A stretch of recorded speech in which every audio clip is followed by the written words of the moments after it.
Hi, we again return to Genesis, and we're at the story of the famine and how Joseph had prepared Egypt to survive and to help others to do so. Today's reading is after the point where Israel's sons had made their first trip down to Egypt and not recognized the man who ruled there. Now they need to return for more food. Here's a summary reading of Genesis 43, 1 through 14.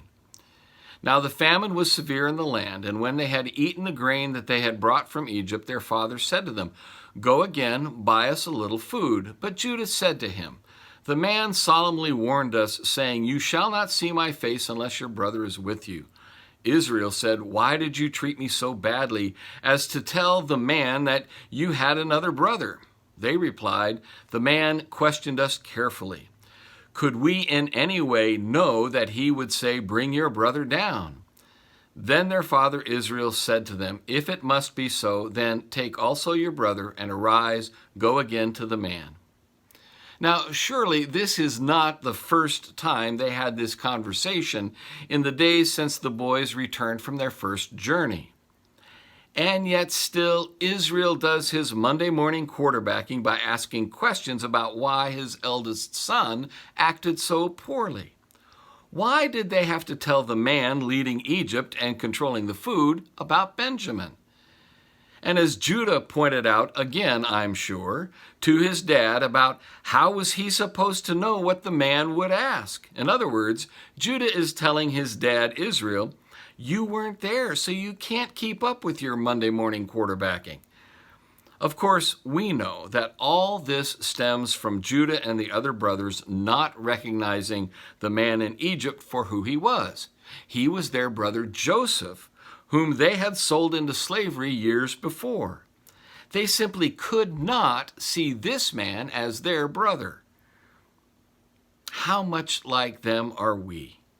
We also failed to recognize who Jesus truly is when he was among us. He is our brother, and yet we failed to see him that way.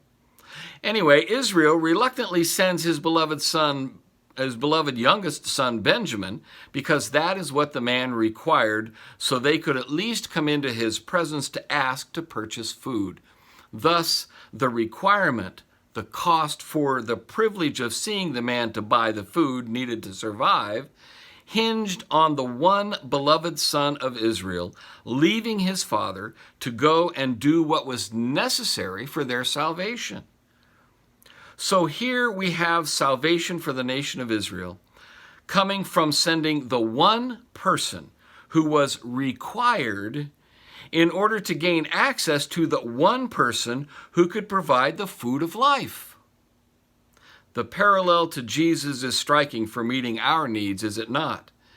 He is the one beloved Son of God coming to purchase our salvation. Through God sending his child, all the children of the world are saved. We are grateful for what Joseph, Israel, Benjamin, and Judah teach us about trusting the Word of God in Jesus Christ to grant us the food of life that we need. God's blessings to you. Goodbye.